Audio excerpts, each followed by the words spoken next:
vas. Si es que yo te quiero pa' mí, solo pa' mí.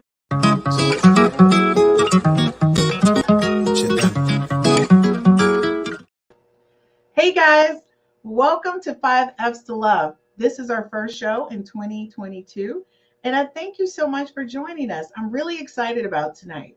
You know, we often come into this situation where every year we think about what it is that we want to do and we come up with these resolutions. And I thought the best way to start this year off to help us all get on track where we want to be, not only in relationships, but with ourselves, is to kind of look at, what do you want out of life? So what do? You bring in your expert. And our expert is Reverend Gaylon McDowell. I know him as Galen. Some of you know him as Reverend McDowell. And some of you have seen him on the 5F's to Love podcast, Real Talk with Men. He is absolutely amazing. And I brought him in because he has over 20 plus years in relationships. And in relationships from the sense of helping people manage their obstacles when they get married. And sometimes when you're in a process of thinking about getting married. So why wouldn't you bring the guru on, right? So let me just say, Reverend Gaylon McDowell, thank you so much for coming on the 5F's to Love. How are you? Thank you. Hey, Christine. It's my pleasure. It's my pleasure. I'm glad to be here. Oh my gosh, I'm so excited to have you on. This is like, you and I, we talk a lot of times. And I tell people, a lot of people ask me, how odd is it to have a friend that's a minister, and does he know how you act? I said, not only does he know how I act, he's on one of my podcasts. Are you kidding me? But thank God, because I'm going to say sometimes I might be a little bit more out there if I didn't have you to kind of pull me in sometimes. I know I can be a little extra, and I get that part too. But I'm really grateful. I just want to say, being on the 5F's to Love Real Talk, everybody loves you. Everybody wanted you to come on by yourself. The ladies think you're just so inspirational. So thank you for coming on. So before we get started, folks, let me just explain to you tonight, the first half of our show, we're going to put questions out there, and you guys know that we do that. But we're also going to put the questions out to Reverend Gaylon, because we want him to kind of talk through and help us from his perspective and from an overall perspective when you talk about relationships and who you are, who you want to be with, and are you ready for that? And are you willing to do what it takes to be in that relationship that you're seeking? So again, feel free to ask any questions. And again, I'll be checking comments. Michael says, so glad that you're back. Nicole says, I love the new black and red color. Thank you, Nicole. Thank you so much for watching. So let's get started. In the second half, let me tell you guys, when we come back from commercial break for the second half, I suggest you have a pen and paper. If you guys know Reverend McDowell like I do, he's going to give you some steps or something when he's talking through and giving his advice on how do you get yourself ready for what it is that you want or who you want and what you're willing to do to get it. Trust me, all those books behind him are not just for show. He has read every book on that shelf at least twice. So trust me when I say to you, he's got that knowledge. He's got that amazing encyclopedia knowledge. He doesn't need to Google too much of anything. Gaylon, tell him how many books you have overall in your library. I have 7 cases just like the one behind me. I have books in my crawl space. I have books in my laundry room. I have materials in my garage, and that doesn't include my office at work. So, I'm a reader. At one point, I was reading probably 3 to 5 books a week, and I'm a very fast reader, so that might seem difficult for some people, but I read very fast, and I mean read with highlights and writing in the margins and everything. And some of these books, one book back here, I've probably read about 75 times. I'm not. Are you kidding me? And when you have to teach books to other people, you have to stay present. You have to go back. You just don't rely on your past information because you're new. Anytime you read something new, read something old, because you're new, you'll get something new out of it. And I thought about that over and over again, because I often read a lot of things and I read it once. But when we talk one other time, you said that, and I went back and I saw some things differently when I went to read the book again. So that was great advice. Okay, so let's get started. So our first question tonight is not just to Gaylon, it's also to everyone. It says, understanding who you are should not be a New Year's resolution. It should be something you continuously work towards narrowing down throughout the year. What are your thoughts on that? That people come into Happy New Year and let me get my life together. Well, I often tell people the new year is not new unless you're new. You have to have a new mind, a new way of thinking, a new way of being if you want your year to be new. So what I would just suggest to people, and again, anytime you start changing your life is a good day. That's your new year. So if it's January 1st or it's June 1st, just make sure that you get serious about your goals, persistent, and be persistent in accomplishing them, and make sure that you have some level of accountability. So you have some level of or way of objectively measuring your goal achievement. And I like what you said, having some way to actually measure. And that's one of the things I think sometimes when you're working on things, it's like, how do you measure whether or not you've made that growth in that area? So is there something that you would recommend that people do, like when you're starting from this point, like when should you reassess? Is it in 30 days or 60 days out from trying something new? I think one time you said something, if you can do something for 21 days, then you could really do it. I mean, that's like, maybe that's a good place to start. I don't know. Like, what do you suggest? Well, 21 days, 40 days, whatever the number. First of all, let me say it depends on what you're trying to produce. Okay. Because I think that does make a difference. So what I would say, first of all, is get an accountability partner, or getting some type of mastermind group, something to where you're clearly stating your goals, and then you have accountability. Somebody's going to ask you in a week, 2 weeks, 3 weeks, where are you with this goal? Many times we don't like accountability. Yeah. So when you have an accountability partner or an accountability group, like a mastermind group, it allows you to stay focused on what you said you were going to do. In other words, are you being your word? Right. I like that. I think it's great to have an accountability partner. Anybody knows me, my brother Mike is my accountability partner. He keeps me on track. We come up with these different weight loss goals and stuff way before the beginning of the year. We just do it throughout the year, and other things that we work on. One of the things he has me working on is me being more sensitive to what people are saying and hearing it and processing it and saying something that acknowledges that.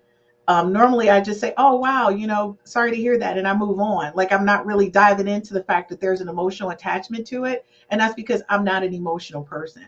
So, he's helping me work on that, because obviously men like emotional women. I don't know what that's about, but I just tend not to be. So there you go. So our next question is, how did you know you were ready to get married?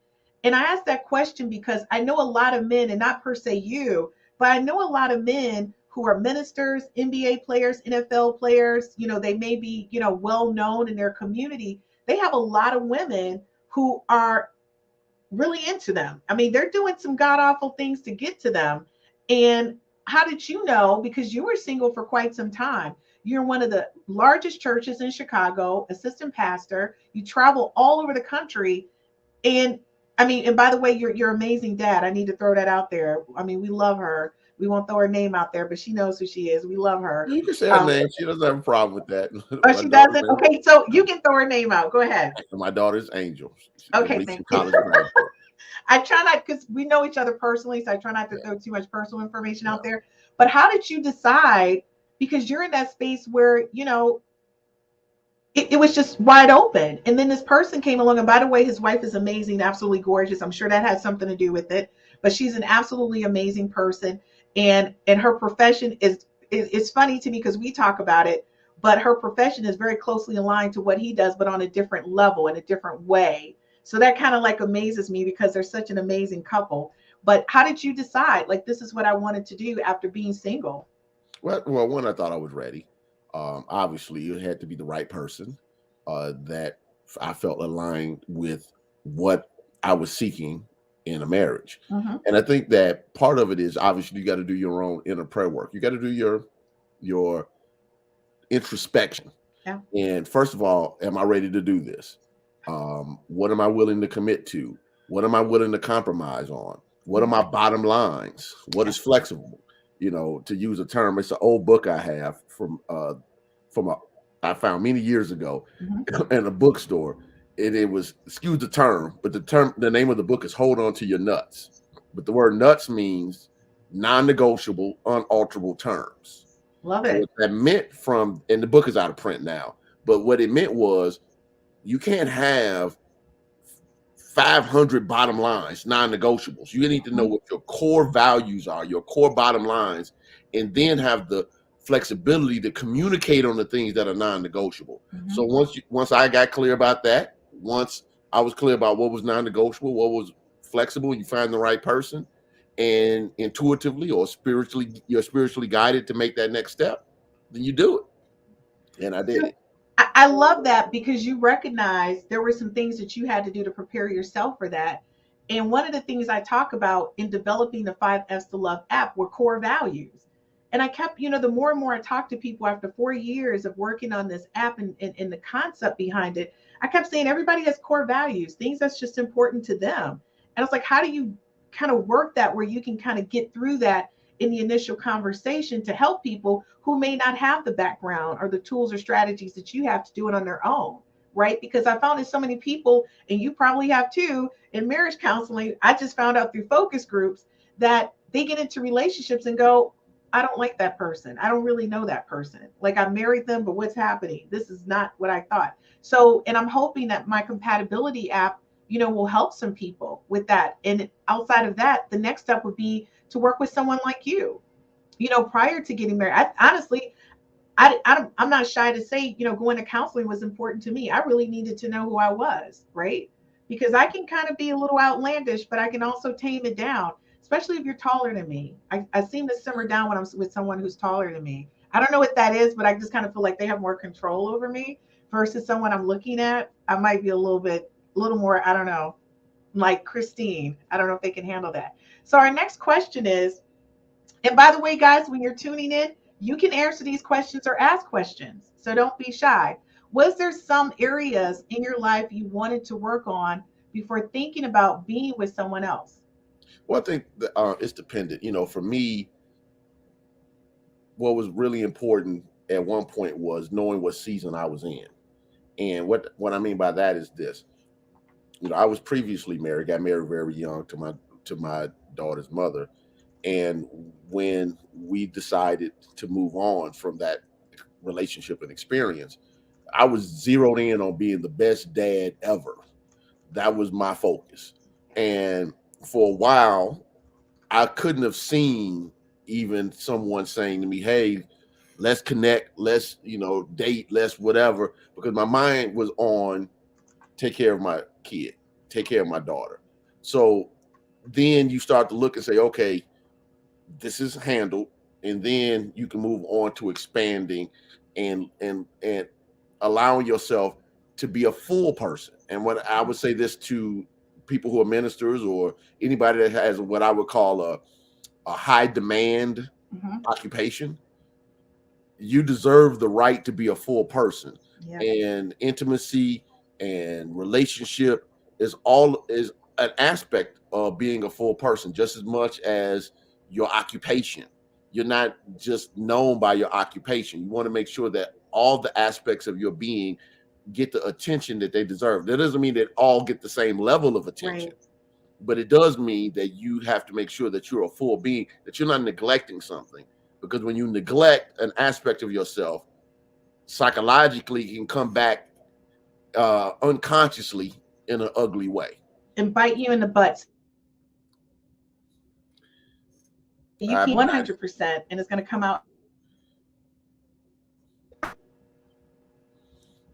Yeah, I'm Okay, there we go. We had a little pause moment on my side. I didn't hear exactly what. No, that's okay. We had a pause moment on my side too. I said it comes back to bite you in the butt in a very ugly way. Yes, and it's a whole work in psychology about the shadow, and that shadow work, quote unquote, from the unconscious comes up because when you try to suppress it instead of integrate it, right, it can show up in a warped way. And that often does happen. So the question here is, I think sometimes people overlook that you have to realize what it is that you want. So how did you identify what you were looking for in a life partner? That means a wife or a husband. How did you identify what was important to you? Well, I think first of all, I had to understand who I am and what I like and what I don't like. What are my bottom lines or non-negotiables and what's considered flexible? And then you go from there, you build from there. So understanding, okay, these things I have to have Mm-hmm. to be able to go forward. I'm not going to say what those things are in the Yeah. context of me and my wife, but these things I have to be able to go forward. And the other stuff is negotiable, because Right. if not, only thing you're trying to do is marry a clone of yourself, obviously. So you're never Obviously. going to meet someone who sees everything the way you see it, agrees with every position you have, and has the same exact point of view that you have. What you want to do is find ways to match up compatibility and make sure that you maintain your own non-negotiables. And you know what? I'm going to tell you, that's something I had to look at, because I did spend some time. You know how you go through your history in your mind? And one of the things that I recognize is that every guy that I've dated is at least 6'1" or 6'2" or taller, muscular built, all very confident in who they are. But realistically, they all looked alike, but they all had different things, right? That was happening, that me committing to them. So the look thing I've got down pat. I know what my look is, right? But my emotional needs, I was missing the mark on what I needed for myself, right? I was very concerned with ensuring that I was the person they needed me to be. And I just kind of missed the mark. So the relationships normally would end on me saying, okay, this is not working for me, Right. right? And that's so unfortunate, because they were super awesome people, but it was really me. And I'm just gonna have to be honest about that. I needed to go. I need to kind of take a deeper look at what it is I really wanted. So Can I just jump in here for a second? yeah. This is why I always, anytime somebody comes to me for premarital counseling Hmm. or marriage counseling, I always have them do an emotional needs survey. I literally will sit a couple down in my office. I have an office that's big enough to do this. I have an office in a conference room, Yeah. separate them, give them an emotional needs survey that takes about 20 minutes to finish. Hmm. I have them do it completely. I don't want them sitting next to each other trying to Right. write the right answer down. So I don't want them together. And then what I end up doing is, at the end of the session, I have them give their survey to their significant Right. other, their spouse. And when they come back, now we're talking about emotional needs. I Because like, you know what, and I think that's so important, because I think sometimes, people mix up emotions with desires, wants, and that whole thing, that the visual thing will kind of really damper what you really need, or what you're thinking that you need. Because and that's it, I've done it to myself. I've psyched myself out. And Nicole, thank you so much. Nicole says she absolutely agrees with you. Absolutely agrees with you. And I mean, Nicole, how can we not agree with them? Uh, Christine, can I take it one step deeper? yeah. Is that okay? So Mhm. most people know me as the hardcore metaphysician. I'm the hardcore metaphysics guy. I Yeah. take universal principles, universal laws, spiritual principles, consciousness transformation, and I teach it in a pragmatic, practical way. Mhm. One of the things that I tell people often is that your soul will draw unto you what you need Wow. to help you develop underdeveloped faculties within your own soul. That is so true. For That is so example, say for instance, a person is lacks patience.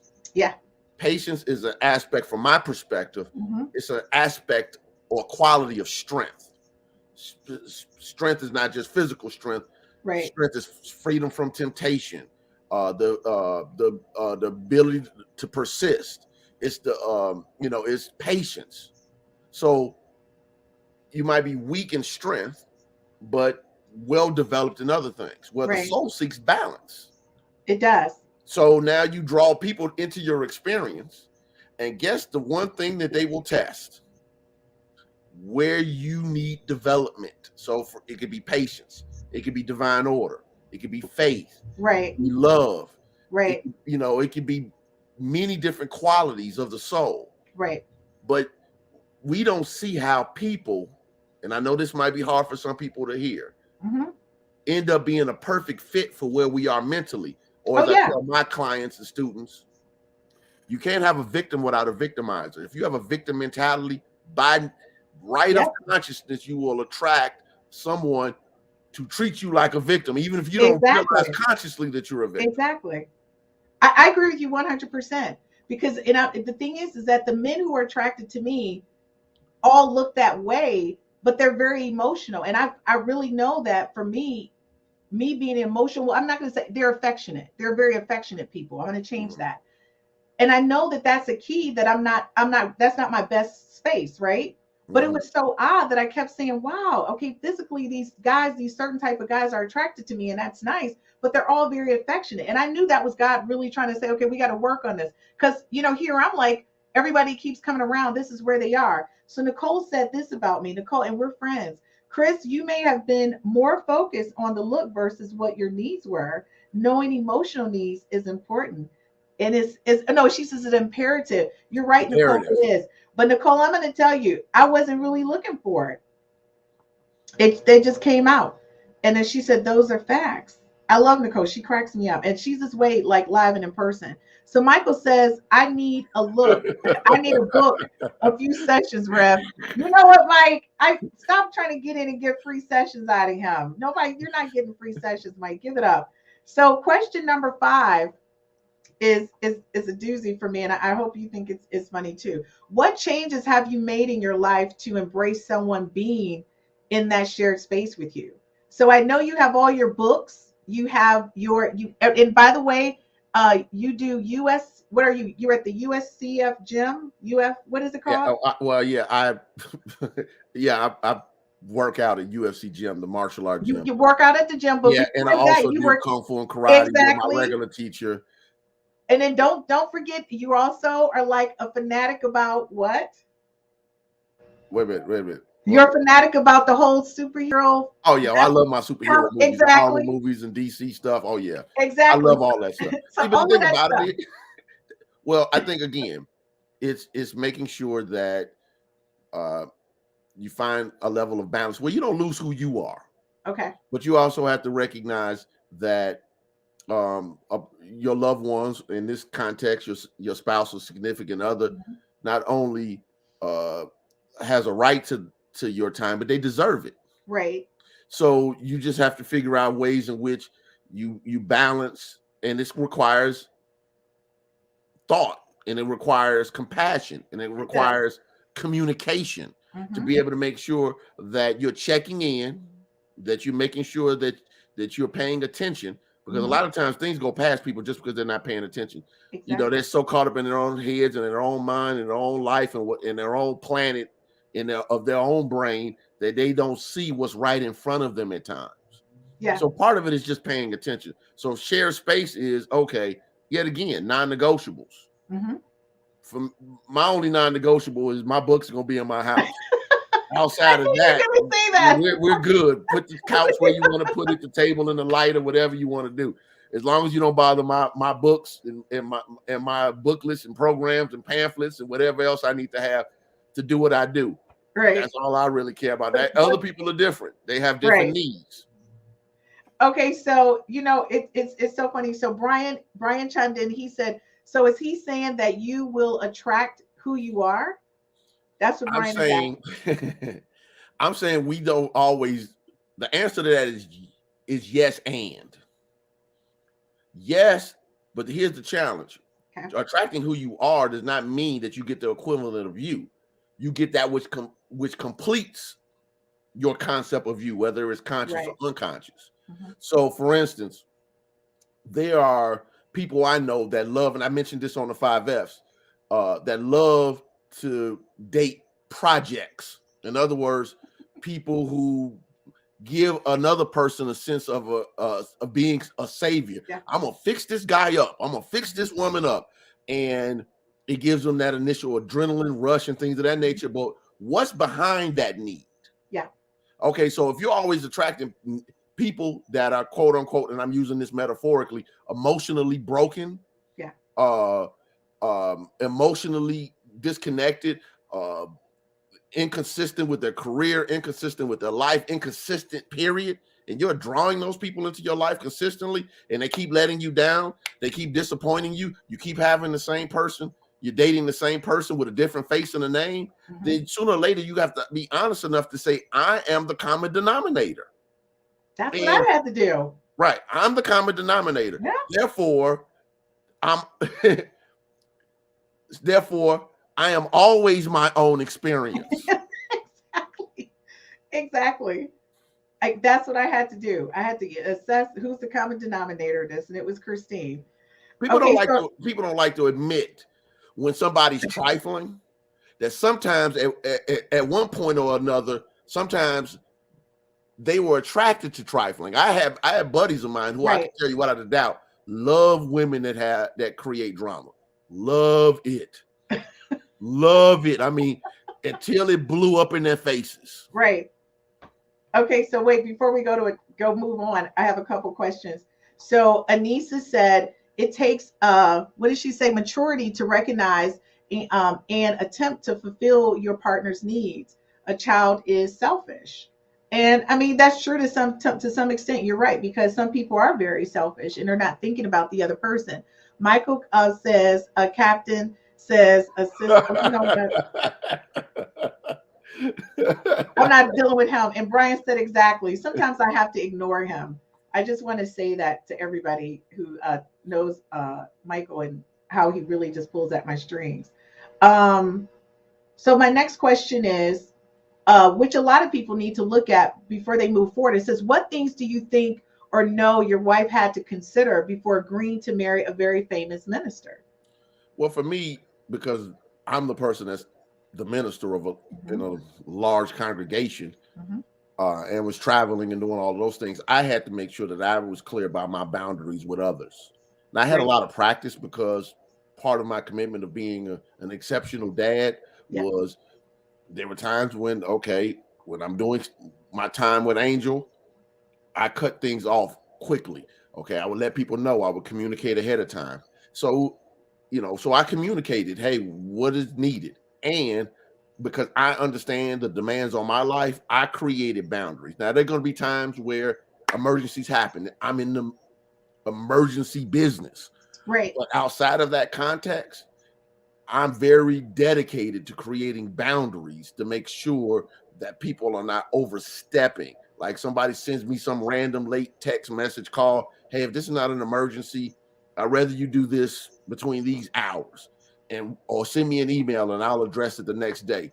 You have to figure out ways in which you can let people know that they don't own your time. I'm going to say that's good because I'm going to keep it real with you. It was no way I could be a first lady. I already know, because if I'm in the middle of a glass of wine and I'm rubbing oil on his back and Sister Shaquita called and, her husband died earlier in the week, I'm going to answer the phone. Sister Shaquita, this is not a good time. This is not a good time. You know what I mean? And that's what I'm saying, because I know a lot of women who are first ladies. I know a lot of women who want to be first ladies. I know a lot of women who have husbands who are in similar roles that are very demanding. And they all say, you know what? It's a lot. I've got to share him with a lot of people. And it's just a lot, And again, I don't know if they're setting boundaries like you. They're not. It I can be can a tell you little that right off the bat. The reason why I know that, because obviously I talk to male ministers a lot. And one of the things that comes up in the midst of those conversations is, even when you get the call or the text, hey, once you realize it's not an emergency, you get off quickly. When you set aside time, right, you don't answer your phone.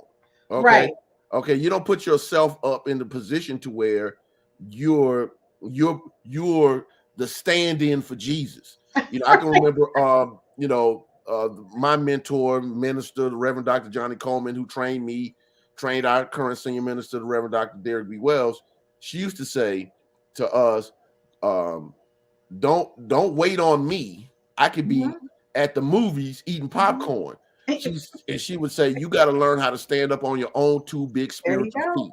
And I've never forgotten that. My job is not to teach people how to become more dependent of me. My job is to teach people how to understand and connect with the presence of God within themselves. I can support that process, but I'm not going to be a substitute for your lack of work. I love that. And Nicole said that she's with you. She said boundaries, ding, ding. And I'm going to tell you, even in a personal relationship with guys, I have found sometimes that And men and women across the board, they don't know how to establish those boundaries and make that time, carve out that time. I think that's why a lot of marriages go through a lot of challenges, is that, you've got kids, you've got your job, you maybe have some additional things that you're working on, and you don't know how to set those boundaries. But guys, you got to do that, because we want to make sure that the marriage is intact, and it moves forward in a positive way. So what would you recommend to anyone who has been single for more than 2 years and they want to be in a committed relationship? What would you say to them? First of all, I would ask you, why do you want to be in a committed relationship? Hmm. Very first question. Okay. Okay. 2. Are you asking me? Because I can answer it. You asked me a hypothetical question. You can answer what you want to answer. It's your show. I can answer it. Go ahead. Why do you want to be in a committed relationship? What are you seeking to get out of a committed relationship? Mm-hmm. And then I would bring up a statement that I teach in the context of goals. Mm-hmm. I tell people, your dream isn't for the now you, it's for the potential you. Wow. Who are you willing to become to get the relationship that you desire? I'm going to say, I love that. I love that. Can you please say that again? Who are you willing to become to get the relationship you desire? Now, if you ask me that, I don't know who I'm willing to become. I just think I am who I am. We already know. I kind of say what I'm thinking most often. I'm very respectful when I do it, and I don't mean any harm by most of the things that I say or do. But it's gonna have to take a guy with, some va boom to handle me. No, it won't. Only thing it would require is one simple thing. What? Understanding that insanity is doing the same thing the same way and expecting different results. That's your process. That's my process. So like Carter G. Woodson said, this is a paraphrase, it's not the quote verbatim. If you teach a man to go to the back door, right, he will go without being told. And if there is no back door, his very nature will compel him to make one.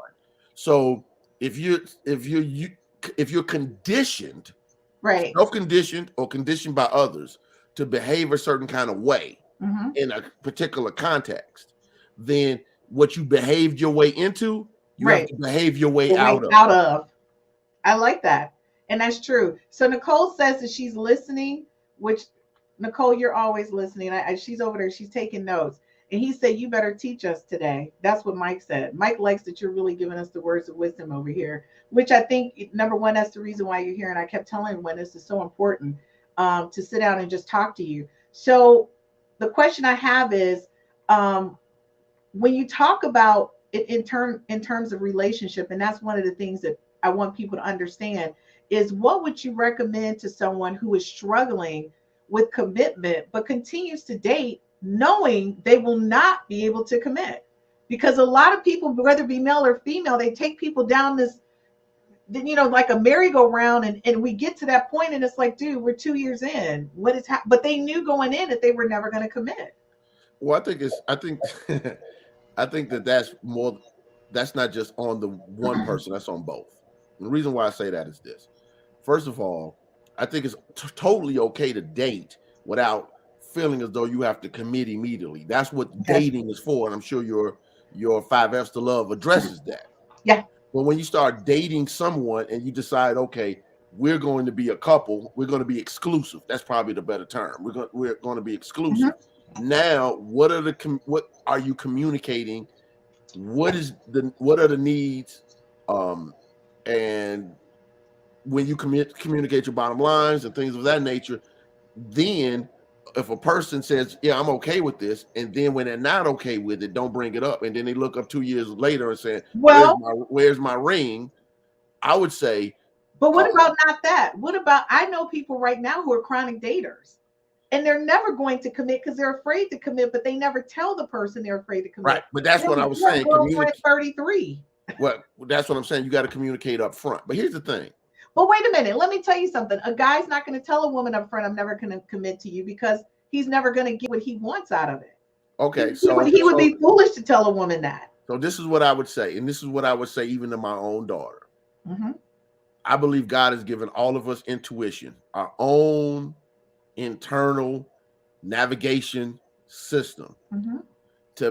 And many times people, and since you're using the context of men and women in this context, Many times women don't pay attention to the yellow flags. Now everything's not a red flag. Everything is not a stop. Some things are pauses. Like, okay, I'm noticing this, I'm noticing that. And instead of pausing, they allow it because they sometimes caught up with Luther Vandross and Whitney Houston singing in the background. They hear Ron Isley sing, footsteps in the dark. They're too busy being caught up in the romance of it. Right. And they're not paying attention to what's actually being displayed. Exactly. Okay. In other words, we can blind our own selves and we can dull our own intuition. What I'm saying is eyes wide open, pay attention to your intuition. And you can't pay attention to your intuition if you do not have an active prayer and meditation life. This isn't something like where if I went to the gym right now and I said, okay, I'm about to bench press 400 pounds, I would blow out the ligaments and joints and muscles in my arm because I'm not used to that level of lift. Right. They want to ignore their spiritual side. They want to ignore their intuition. They want to ignore the Holy Spirit, God, whatever term you like to use. Right. And then when they get in the midst of the storm, God's not talking to me. I can't hear anything. I don't have a guidance. Where are you, God? You're the one that disconnected.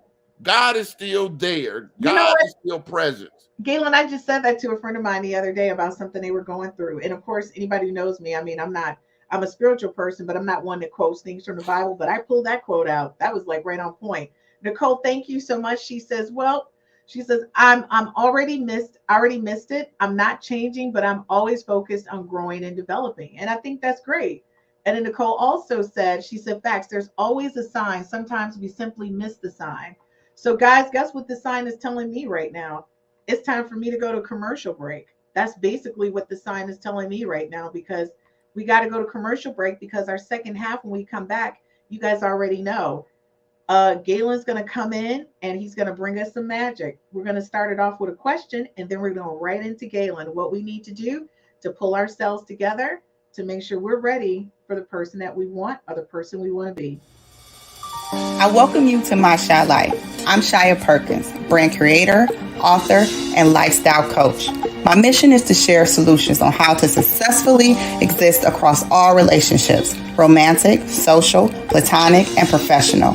I offer lifestyle and dating coaching services, provide personal development skills that will inspire and empower. Pick up a copy of my book, How to Date a Dime, a dating guide for men who want to date their own perfect 10. You will find that my book brings a fresh approach to the art of relationship building, armed with intuitive wit, proven lifestyle tools, and the ability to guide individuals into a reality of what it takes to find a perfect mate confidently and effectively. Visit my website, myshylife.com, and order your copy today.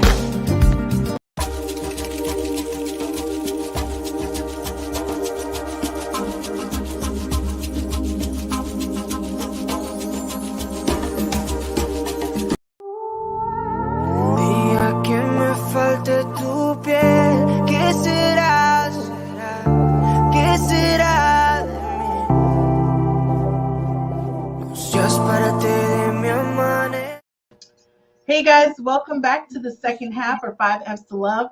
If you missed the first half, I'm going to tell you, you really missed some jewels, and you're going to have to rewind this and watch this on your own time, of course, with a glass of wine, because it's real talk. And I don't know if you can take it straight or not, because this is the moment where you need to kind of work through who you are, who you want to be, who do you need to be, and who do you want in your life? Like, where are you at? So I'm going to ask you, before we go into your session on strategies and different things that we can do, everybody needs to know this. What are the top 4 or 5 things you find couples struggle with that potentially cause marriage issues if they don't talk about it before they say I do? Well, it's normally 3 things. Okay. Communication, money, intimacy. It's normally those 3 things. Communication, because people have different communication styles. And, you know, some people are avoid conflict. Some people go right into it. We're resolving this now. Some people are, very calm in how they use their voice. Some people are more passionate, and that passion can be viewed as argumentative when it's not necessarily the case. People figuring out how to communicate properly and what they should and shouldn't be communicating. And I'm not even gonna say shouldn't, what they should be communicating to make sure that that as a couple they're on the same page. All right. Now that doesn't mean that you're always on the same sentence, but you should at least be on the same page. Some people aren't even in the same book, let alone the same page. Okay, so let me ask you a question. One of the things that I found that a really good friend of mine, she didn't believe in sex before marriage, but he did. And he put a lot of pressure on her. She was really in love with him, but it was a lot of pressure to the point where she just said, I can't do it. And even now to this day, I think she really regrets not marrying him because she was really in love with him. But she just felt like this is not what I wanted to do. So what do you, when couples come to you and they have that type of barrier, and that's like a huge barrier. Like that's the, don't go to jail, you can't go to jail free card kind of thing, right? On Monopoly. Well, I think that was just a situation where I talk about non-negotiables. So for her, that was a non-negotiable. And for him, it was as well. So in that context, they didn't match. People would love for a minister to say, well, Bible says this or religion says that. And I'm not really into that conversation. For me, it's about choice and discovering how you feel though is best as you are prayerfully and intuitively led to share your body with someone else. So what I would say is, in that sense, they weren't compatible because for him, it was something he needed. For her, that was something she wanted to wait on. And because there's no middle ground in I want to have sex before marriage and I don't want to have sex. There's literally no middle ground. And she might regret that. And you know what? That situation might be something that she might regret later. Maybe he might regret that he pressed her so hard and she didn't want to do it, which caused the disintegration of their relationship. What I can say is this: people love easy answers because they don't want to do their own inner work. All right. It's easy to say the minister, the priest, the guru, the monk, the imam, the rabbi say it. Right. The Bible, the Quran, the Torah, the Book of Mormon say it. Right. Versus there's the presence and power of God also lives within me. Right. All right. That I'm also the temple. And I can go directly for my own access to be able to make my own choices. Now, I'm not talking about situational ethics as much as I'm saying it's your life. Make the choices that you feel as though are best for you. That people shows up should. as harmony, as love, as wholeness, as peace, as joy, and things of that nature. And what I've noticed, especially in the Black church, is you have a lot of women who are basically, for lack of terms, and I'm not saying this disrespectfully, married to Jesus, while good men are going past. I just want to say, I'm glad you said that because for me to say that, it may seem a little raw and wrong, but I agree with you. I know several people right now. It's like, well, I have God. I don't really need a man. And I'm gonna be honest with you. I need a man. I need a naked body next to me on a regular basis. But I'm the kind of person I want to be committed to that naked body. I'm just keeping it real. And the thing is, I would like to have a man of faith. Now, Carlito's Way, and I'm laughing because this is a really, really close friend of mine, says that I think that they are aware of all the flags that pop up, but rationalize their way through it into a fault. And it was what you were saying. People put themselves in that situation. So 100%. Michael wants to know, does sex before marriage prevent us from hearing or what is that?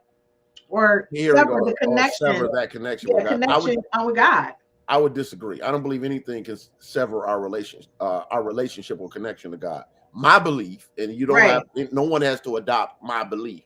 Right. My belief is there's no way to be separate from God, but we can have a sense of separation from God. Right.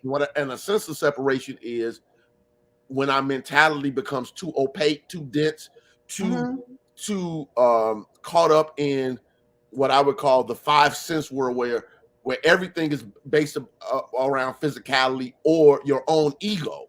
Right. That we diminish the ability to hear spirit at such a level that instead of it being on 8 or 9 on volume, it's on 1 and we can barely hear. So when we need the guidance, when we need the inspiration, when we need the ideas, Right. we're so caught up in our own story Right. that we don't hear it. Because I'm going to tell you right now, if that's, a deal breaker, when I get to that point, he might be like, Christine, you're going to have to sit in the little timeout room or something. I'm going to have to be in the waiting room. Something's going to happen because I do believe in testing and driving all my cars before I purchase them. Okay. And I'm saying that in the nicest way because I know we have some religious and spiritual people watching. So I want to be respectful, but I drive all my vehicles. I'm not going to not drive the vehicle before I purchase it. It's a long-term purchase. I'm committed to it. So she said the Bible gives practical advice regarding ignoring yellow flags. Jeremiah 17:9 and 17:9 says the heart is more, what is it? Treacherous than anything else. And it what? It's desperate. There you go. Right. So I think that this is one of those quotes where we have to be mindful. So in biblical language, without taking this into a religious context, heart means deeper mind. Mm-hmm. Okay. So, and how do we end up on the spiritual thing? Really? Cook, I just want to say that this is not a spiritual platform. So when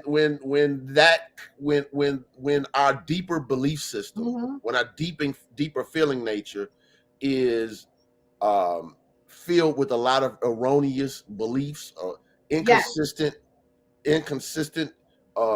beliefs that are not consistent with your own spiritual wholeness, right? It can lead you in the wrong way because you become a slave to your own appetites. Exactly. So I'm not telling people, see, here's the thing. I'm not telling people go do something or not go do something. Exactly. I'm saying develop your own relationship with your own level of spiritual understanding and awareness and make your own choices because it's easy. Because here's the thing, you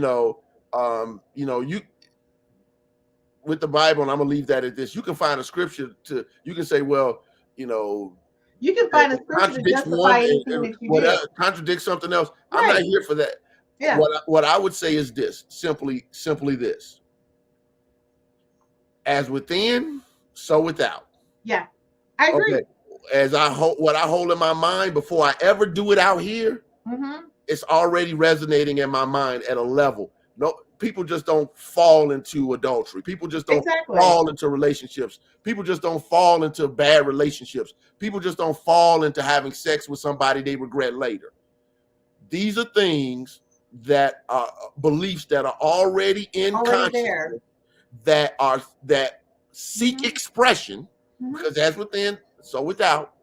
And when we do stuff that we know we shouldn't be doing, we turn into Flip Wilson. Exactly. And you know what? While recognizing that devil that made you do it is your own thought, your own feeling, your own belief, your own appetite that you don't want to acknowledge. And that's what I tell people. That's why I am who I am. And Brian, thank you that I'm rare and real. That is so true. And Nicole came right back behind you. She said, testing and driving all your vehicles. She's cracking up laughing. But I'm going to tell you, my thing is, and I said this before, when you get to 50, there's a lot of things that at 20, maybe that wasn't a big to do, right? I don't have to test the vehicle. But at 50, I need to make sure that the tires are inflated. Do you understand what I'm saying, ladies? I want to make sure the tires are inflated and not losing air. Okay? Because I'm going to do a lot of driving in that vehicle. And I need to make sure that the motor is running at a level of consistency that supports how far I need to go and how fast I need to go. That's all. I'm trying to be respectful because Reverend Galen's on. But y'all know if he wasn't on, you know what I would say. But I'm trying to be respectful. He's a really good friend of mine. And I want to be respectful. But I got to test drive that car. So, Gaylon, right now in this moment, I just kind of want you to kind of share with people some of the things or strategies they can use. And you're talking to me as well, because I happen to be one of those people. I am very much interested.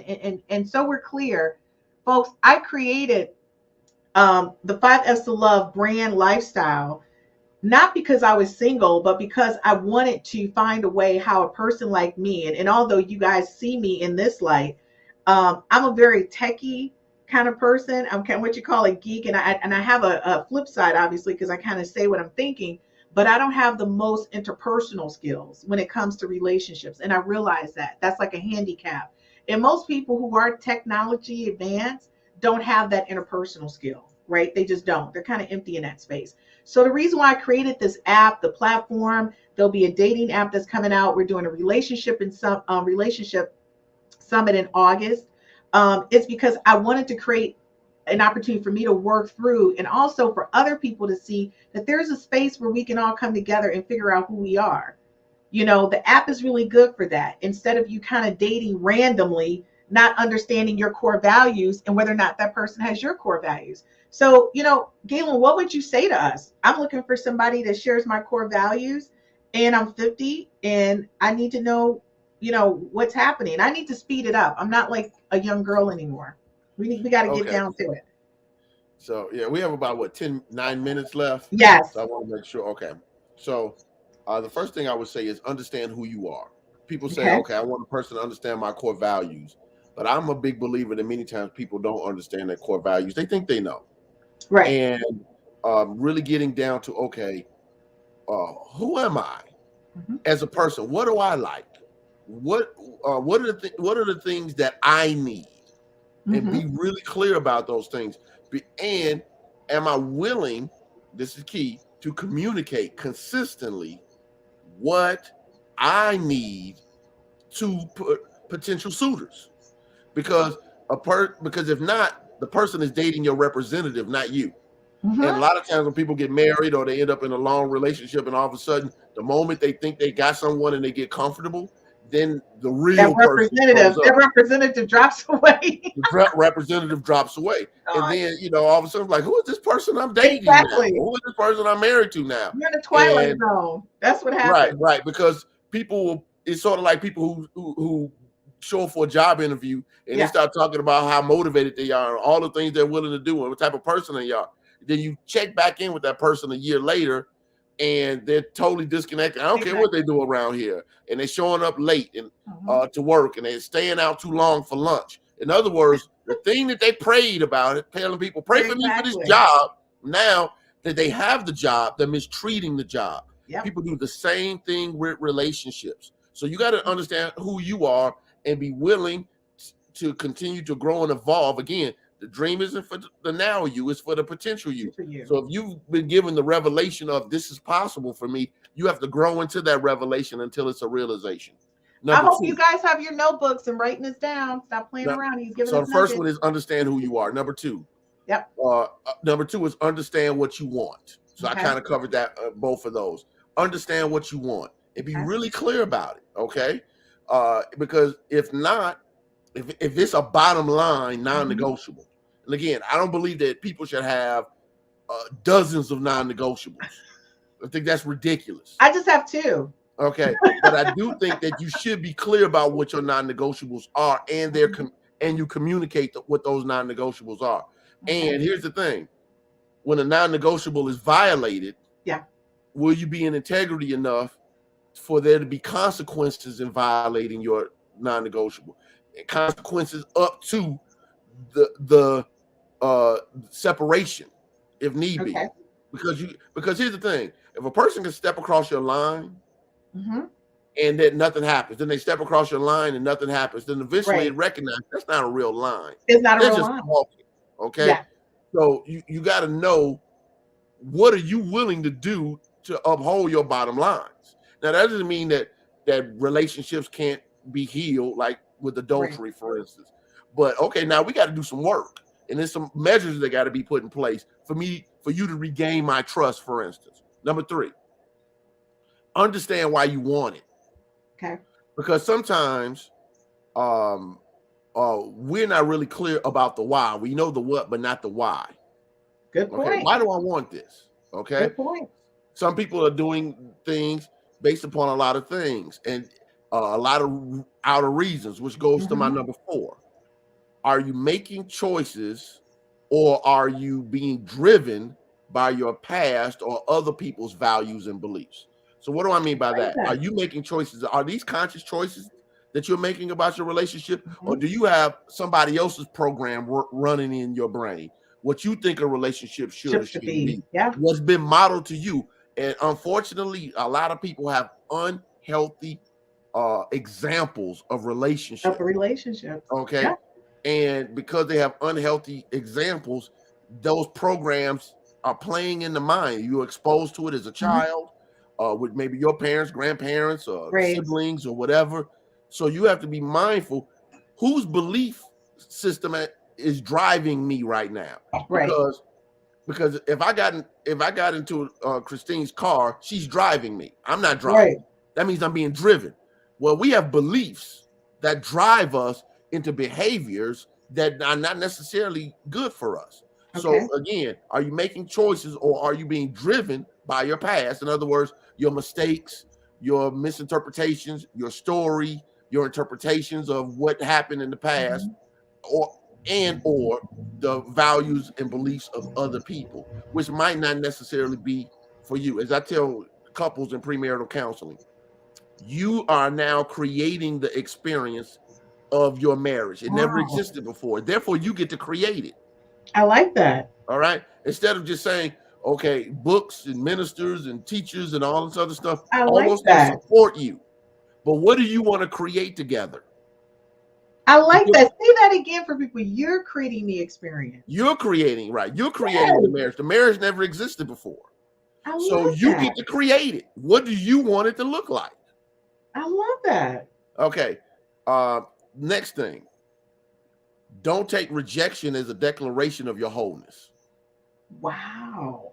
Why is that necessary? Because if you're gonna meet somebody, it's like I told a friend of mine one time. She was telling me she wanted to get out and date and eventually marry. And I was like, you don't go anywhere and you don't do anything. It's pre-pandemic.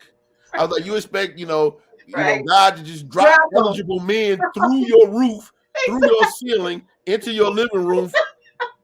I was like, this is ridiculous. I was like, the thought is ridiculous. I love it. I was like, so how about you go where people do things that you're interested in, right? That have value and purpose for you, that have fulfillment for you. So that means you're going around people that have, at least at some level, some consistent values with you.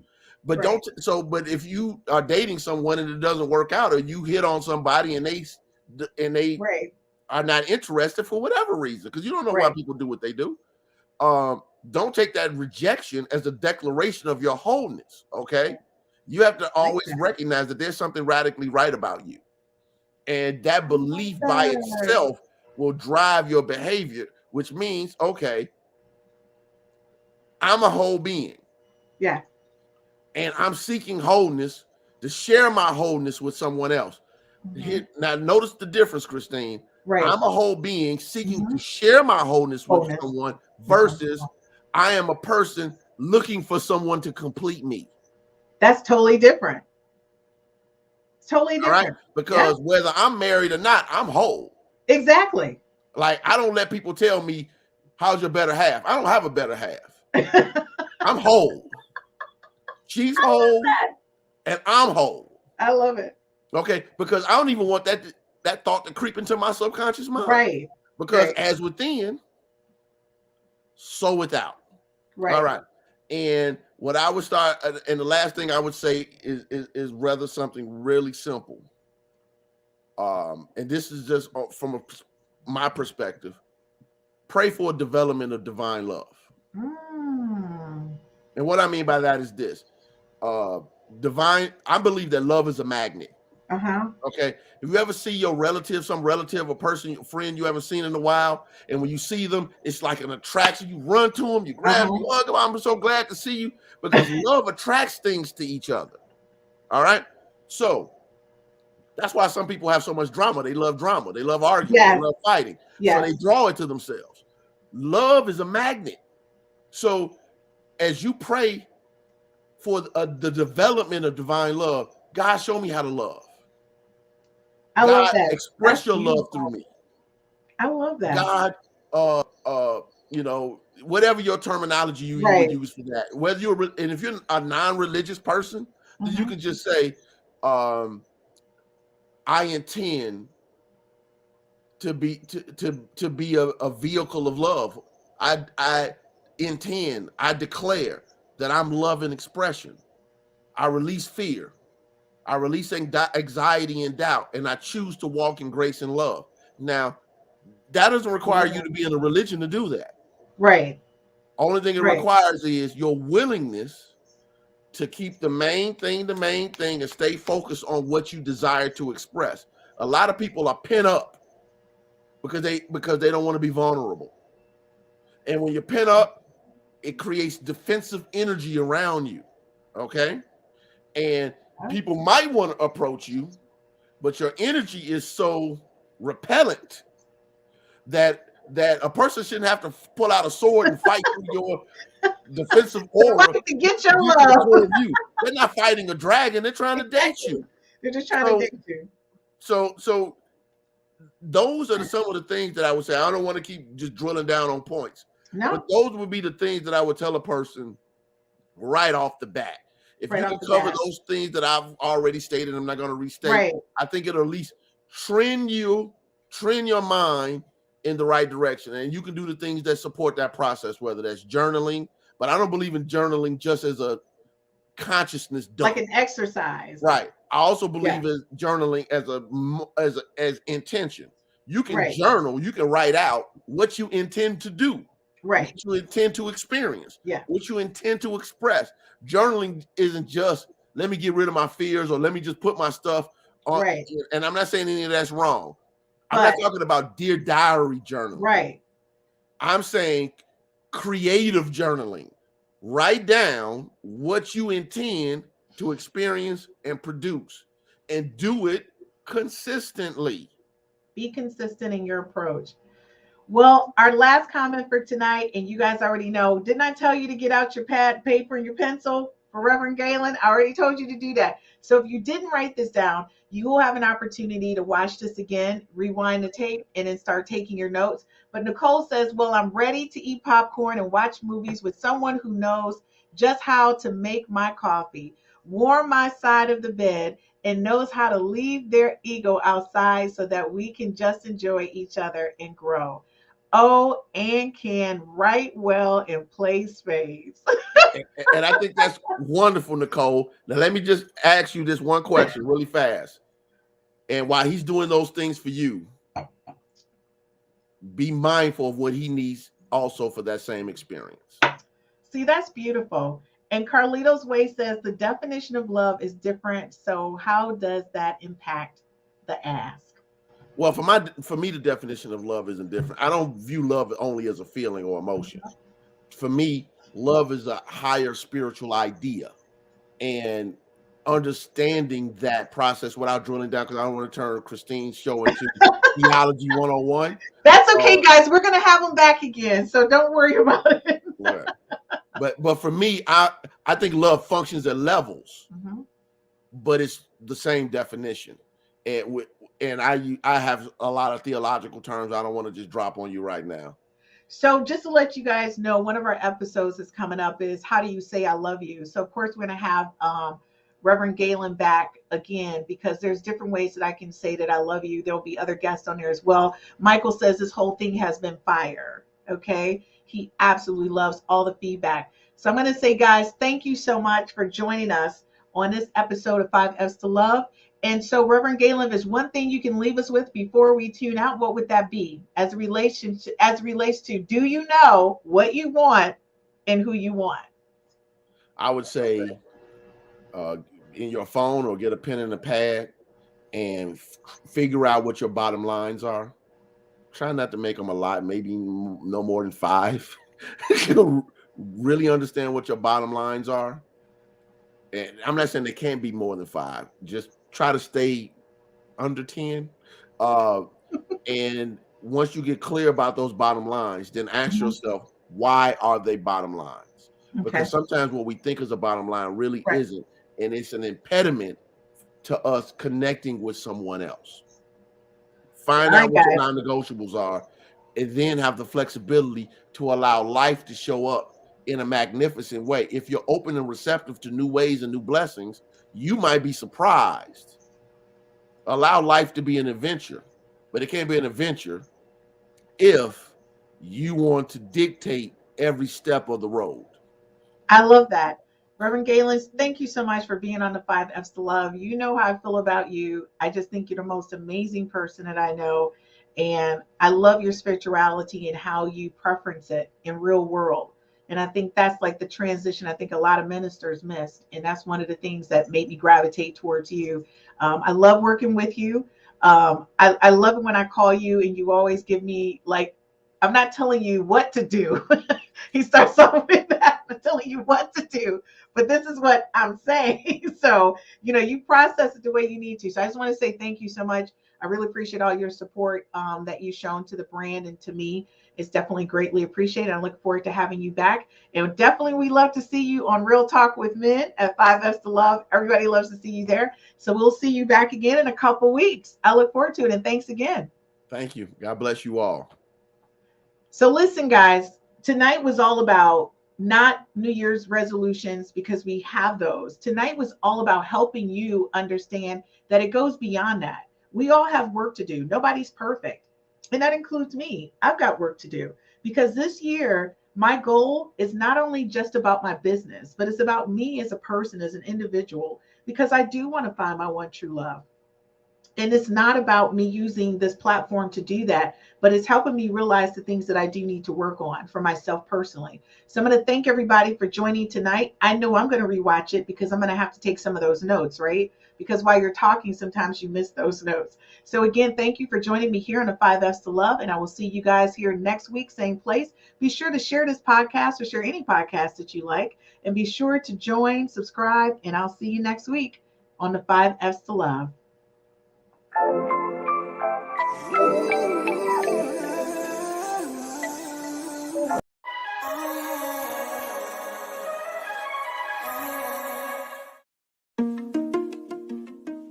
My name is Christine Burkett, the inventor of the 5 F's to Love. This is a compatibility app.